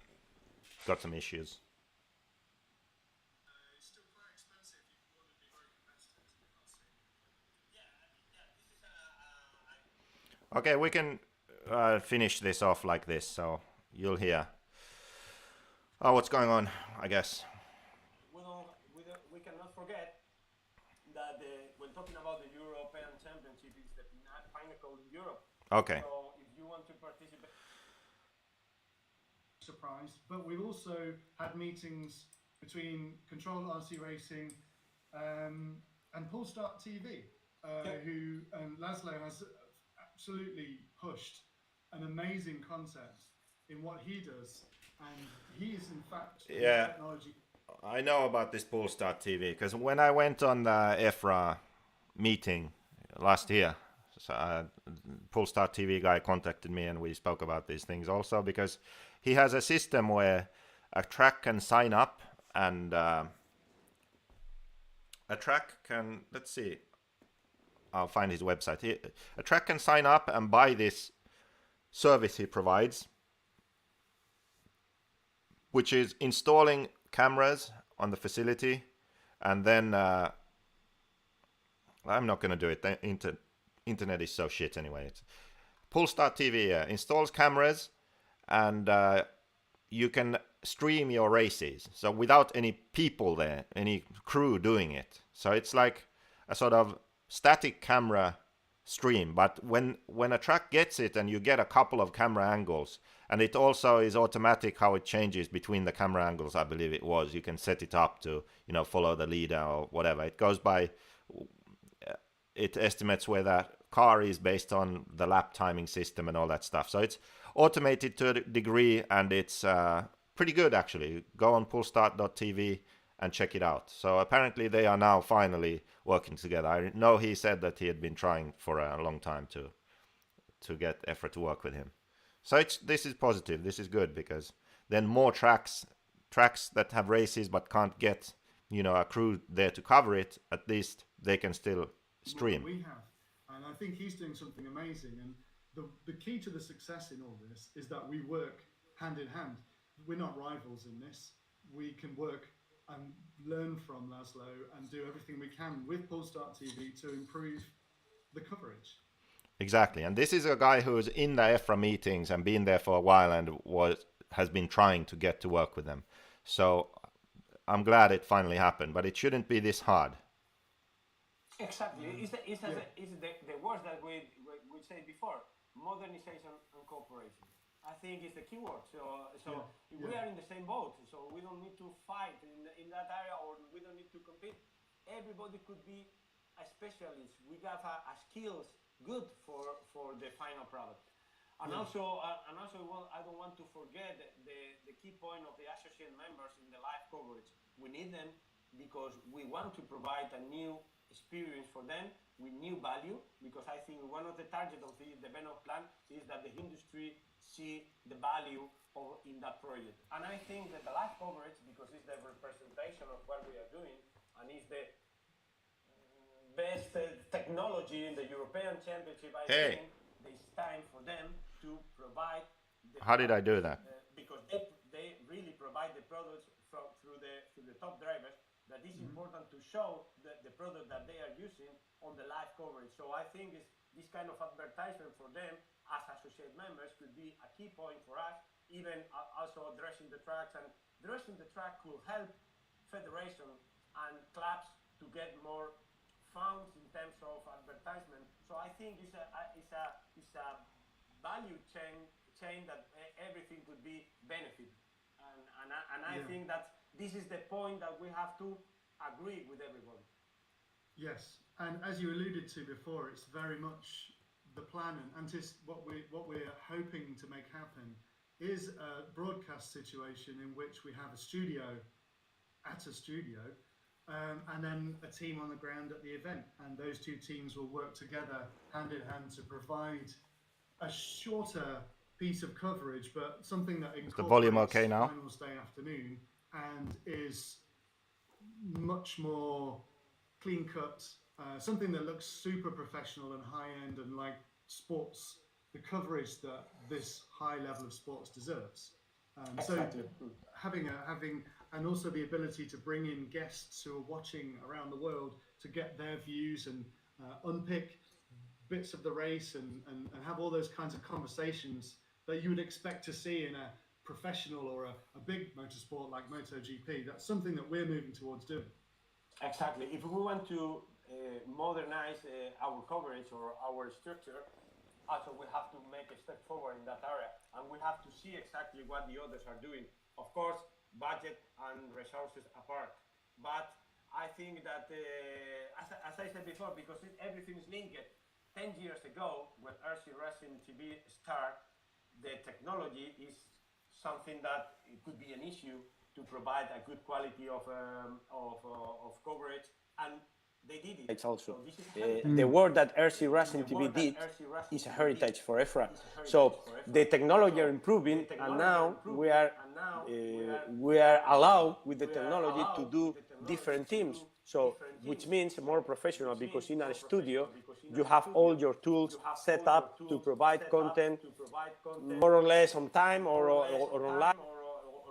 Yeah, so this is really good. So what they were talking about was doing it so that there's a team at the race who are getting footage, filming and stuff, commentating, and then, but there's also someone off-site at home in the studio, and they are working on creating the show. So that's really good. And then they can, like he said, bring people on, guests, interviews, or online stream guests and that kind of stuff. So improving the sort of live stream coverage, and I'm sure also the post-production stuff. Great. That's awesome. I have no complaints. This is what needs to happen. But again, this is because they are paying Control and RC Racing TV, who are a standalone company, to do this. They need to do the same for race organizing and other stuff, right? That's what EFRA need to do. They need to work with House of RC for technical platforms, communication, that stuff, organizing information, work with them. Race organizing, same thing. And the other team. Was there anything else? This is an eternal discussion about. Some people want to watch from the first round of free practice until the final, but I think we can agree that this is not interesting for RC fans who never watch RC in their life. So maybe short videos with the highlights, even small interviews, technical issues. So I think sound is okay. Yeah, it's a great content around. We can. Okay, let's see what else. Esports is massive. Drawing parallels between those two activities could be a good initiative. Twitch is also. I normally ride cycling or road cycling. And Twitch is all that, a lot of live streaming for eSport. I think there's double audio now. Let's see. Let's see if you hear this.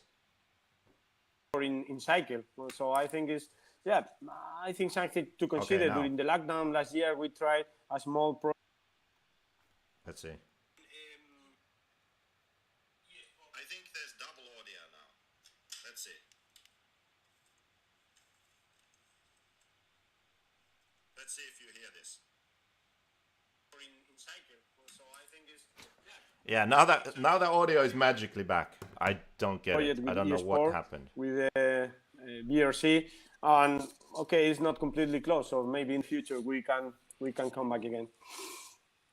Yes. So a few comments coming in.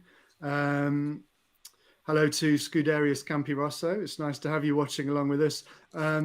Vesa Ili, hello in Finland. As a racer, club president, race organizer, federation active since '95, I see the lack of people getting involved in this hobby and afterwards into racing due to people at the clubs not able to deliver anything new because clubs rely on very few people and have become overloaded long ago. And the effort is going to keep things rolling, but they're falling apart. So it's not only the young guys that we need to get into this hobby, but active people who are willing to take responsibility, spend time, help build tracks, maintain tracks, organize races, and promote the hobby.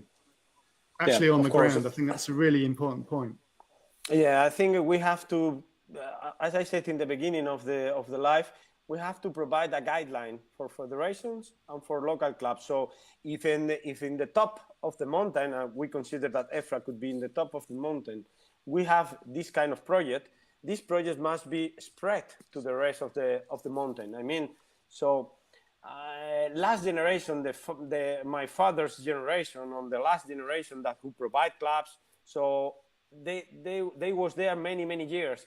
So now we have the generation that I'm considered of 40 something. I think it's time to make a step forward to work with the federation, with the local clubs, and with the federation, local clubs, and even EFRA to join in that project. And this project wants to provide a guideline for them.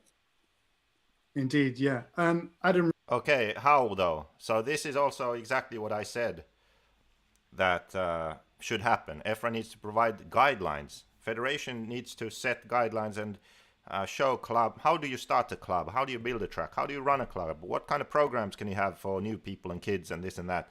Like those guidelines should come from EFRA. But if it takes months to come up with a tagline, how are you going to create that? How will you come up with that information and put it online? These people already exist out there who have this information. You know? You're going to create this now from scratch or what?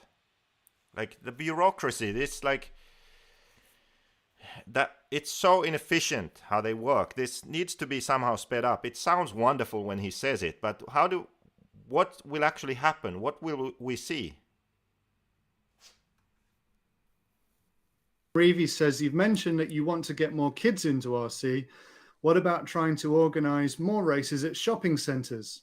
That makes me think of the 12 Worlds, which I think probably stands out in your mind as one of the highlights.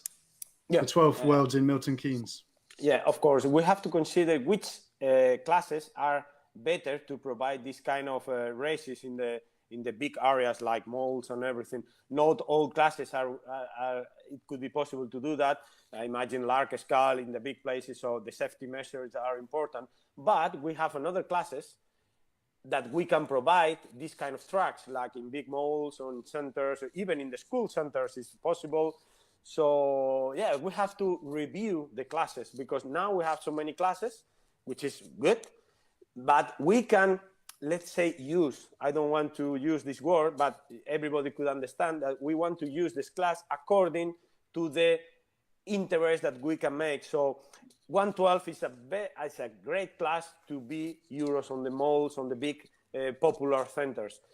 You can use another class as a starter class because are more cheaper than others. That is a pinnacle for speed or for professionalism that we have to move for professionals, and other class we can move for starters, for beginners.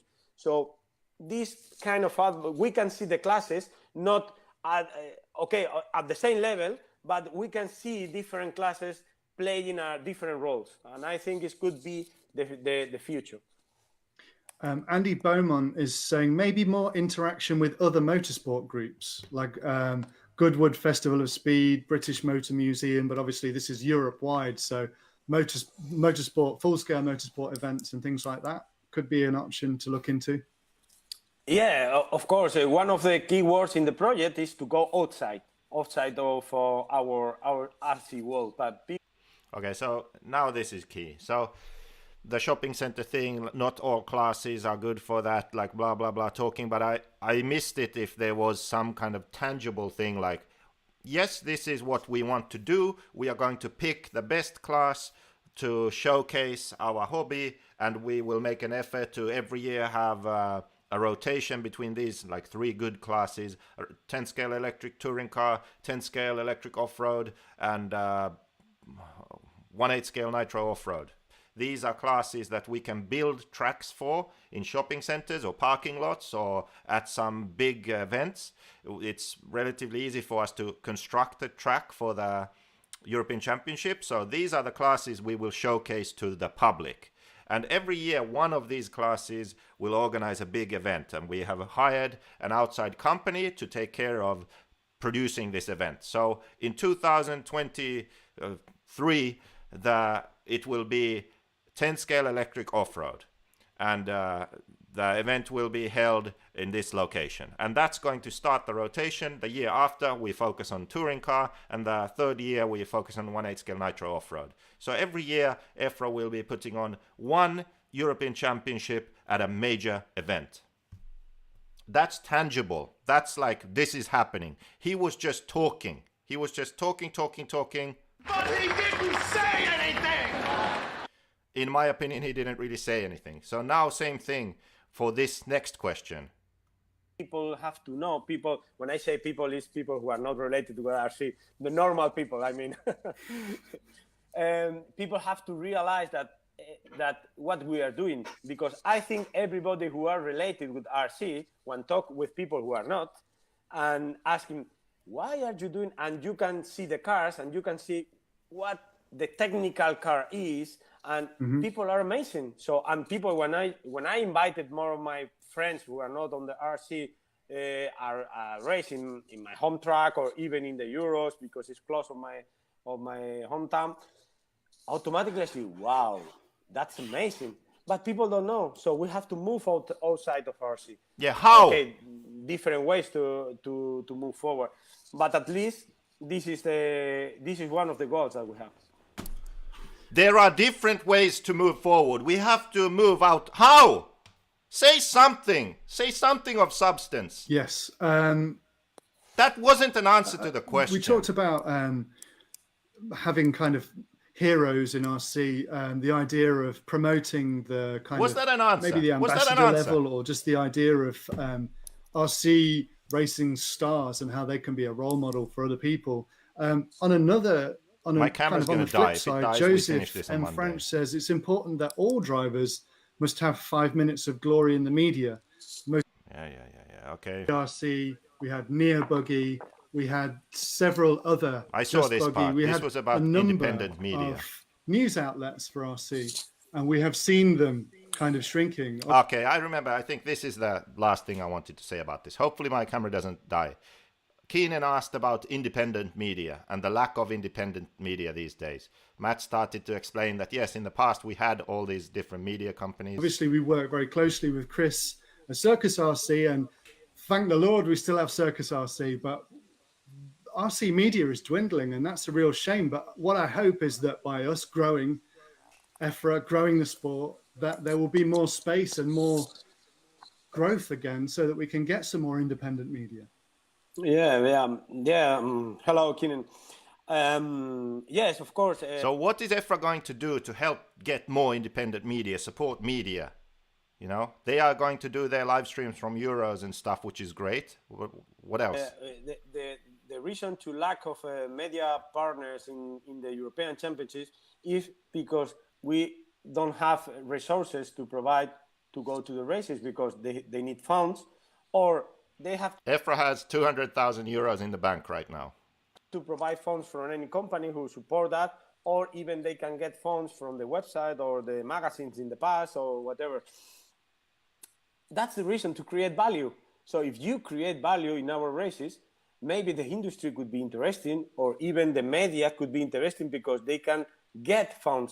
But this is a playing in circles. So if we are not able to provide content value for people who are support, economically speaking, the races in some areas, this is they didn't change. They are not going to change that. So if we from EFRA side create value, so create a good atmosphere, which means that industry it's interesting, media could be interesting, and drivers could be interesting, we create the proper atmosphere to go to get more media involved in our races. That's the same. For example, I keep in mind that Neo Boogie disappeared, I think, 2 or 3 months ago. That's a shame. It's a bad thing for everyone. I swear this guy's a politician. Not good for the competence. I think it's bad for everybody. Even when you lose somebody on the industry, it's the same. So after this word salad, what I think was happening was that what needs to happen is that EFRA needs to provide value and grow the industry so that there's enough money for these independent media to get money from advertising and something like that. How about EFRA raises funds and uses those funds to promote the hobby? One part of that is to promote media companies like they are doing with RC Racing TV and Control. Spread that out a bit. Support other media outlets also so that they can cover RC racing. Raise money, put that money to work. You are an organization that is able to raise money. You're a non-profit. Raise the money. Hand it over to RC Racing TV, to Control. Do your stuff. Hand it over to some media websites and whatever, YouTube channels, this or that, something media that can help RC. Do some projects like that. You're helping to grow the industry. That's how you do it. Not just hoarding money for yourself and trying to do everything yourself. No, I just cannot accept that answer. Yeah. Philo Topman says hi. Hey, Philo. I want to find this one thing. Modernization, I think it could be important. I want to find the place where he talks about but of course, non-profit. But of course, again, let me see. Cooperation could be a good word. Cooperation is a good one. Vito Garassi just says, wow. Nacho Garcia says, great job, Javi. Proud of you, brother. Hi, Nacho. Hola. That's my partner. We meet a lot of races in my life. This is it was towards the end here. Companies like Control or like RC Racing TV, or even in the future for media addressing the tracks. Of course, we need to. I think this is it. Please don't die, camera. The same times like a video I did, so I did. Well, I did it. You know what? Everyone who's comments both positive and negative. We hear you and we see you, and it's really important. And what you're actually doing is putting yourself forward as a candidate to be involved in a working group by showing us how much you care. Definitely not. So both positive and negative, we want to hear from you. Yeah, as far as we can get more people involved, more quick we can progress, because more things we can do. This is something like that because, as I said many times during the live, we are a non-profit association, we are volunteers. And of course, in the future, we combine the volunteers with professional companies like Control or like RC Racing TV, or even in the future for media addressing the track. Good. Of course, More. we need the professionals on the project. Thing. But the core team are volunteers. So as far as we can get more volunteers, as far as we can progress more quick. Fantastic. But again, it's like a side comment. In the future, we work with more companies. That should be the whole key to this. As time is, hang on. As I say that, I lose that's the not comments. what I wanted to comment on. He says it's yes. We can find points in common. We're working in different areas, but okay, maybe we have to discuss different ways to work. But anyway, I'm glad to see you here and that you are able to help in.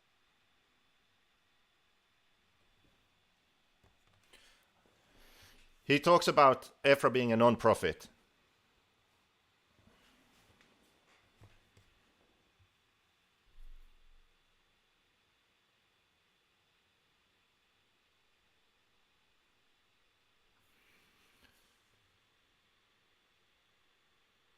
the money in the bank is to pay for traveling, hotels, restaurants, car rentals, etc. Yeah, not 200 grand. They operate on a profit, small profit, the last few years, you know? So it's just sitting there, growing a bit now. They need to invest that money in sensible ways. But, fuck, shit, I want to find that place where he mentions the non-profit thing. It was somewhere towards the end. I took a video on my phone of it. I was going to post it. But I can't see at what point this is. That's too bad.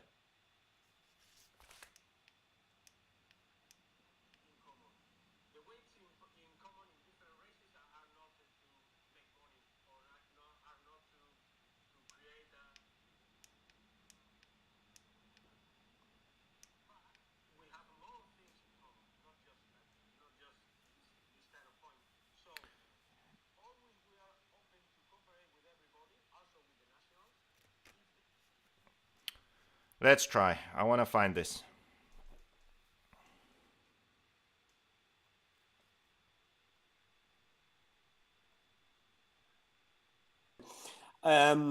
Yes, of course. The reason to lack of media partners in the European. I lose the comments. That's crazy. There's been discuss different ways to work, but anyway, I'm glad to see you. Local track coming back to in the video. So starting with kids, and this is the spirit of EFRA. You can see the same kids. So as far as we can get more volunteers, as far as we can progress. Come on, we can do this. We can do it. My internet is not agreeing with this. Okay, here we go. I took a video on my phone. I'm going to play it for you. As I said before, the word cooperation, modernization, I think this could be important. Just to find the way, the point in common. The weights in common in different races are not to make money or are not to create a big business around it. This is not the way of EFRA. But we have more things in common, not just this kind of point. So the key thing he said there, that the way of EFRA is not to create a business and a lot of money, like raising money. Like that's not the way of EFRA, he was saying.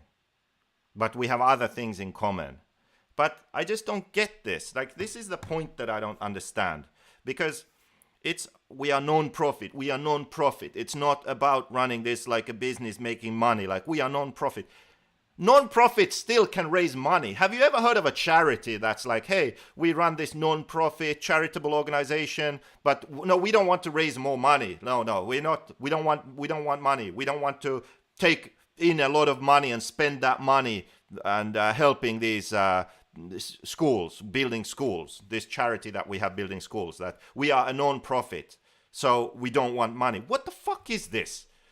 You should be raising the maximum amount of money you possibly can and then using that money to build as many schools and send children to school as you can with that charity. Same thing with EFRA. They should be raising as much money as they possibly can and then use that money to have professional full-time staff at EFRA, have full-time people actually working there, right?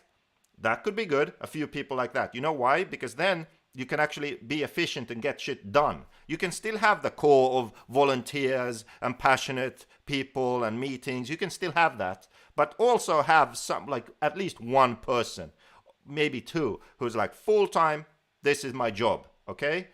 Raising money, you distributing it to companies that do the great work RC Racing TV does, for example. Control RC Racing TV, good. Support other media companies too, good. Work with House of RC, good. Work with professional race organizer, good.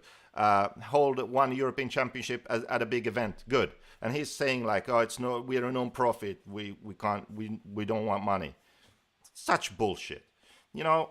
Because of, I think I'll do a sort of short concluding video about this on Monday, because my camera is dying and I have a few things I just want to say and show. But let's end on this. Let's end on this, because on my third video, I opened with this also. My third video,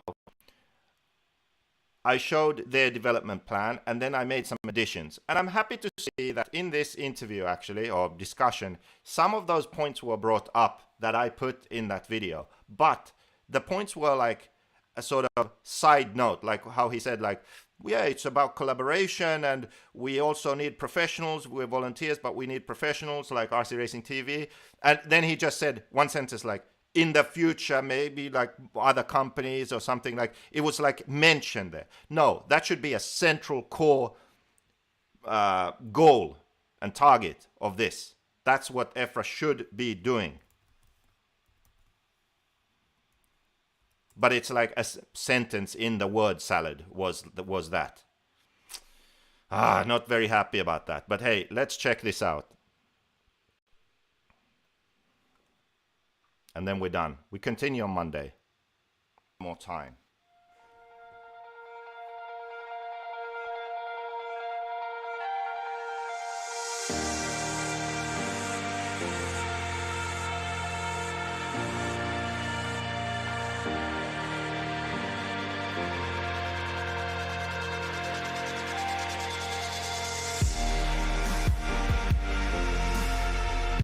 Coverage that connects. Coverage that connects. That was what they said. And I added some things. New exciting formats, additional funding, social media advertising. So they get the funding and they push it out. Advertise RC on social media. Pay media companies. Do more of that shit.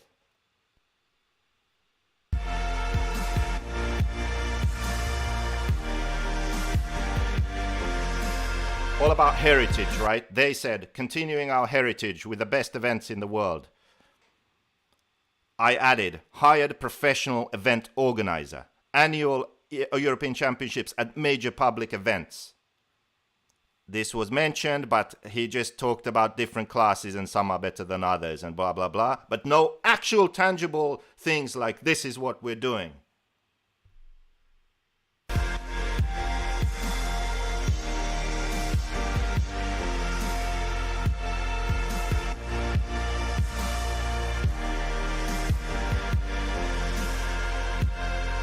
They said a fresh approach to attract sponsors. I added full-time fundraising staff hired. Maximize raising funds. If you have a full-time staff member that raises funds and pay that person out of those funds, it's a win-win.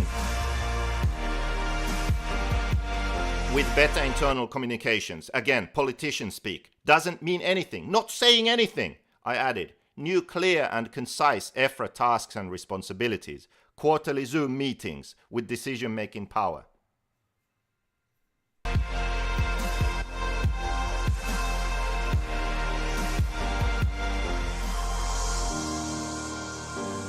They said with media and events designed to grab attention. That's how we get the new next generation. I added collaborating with EOS, RCGP and major events, funding additional media coverage.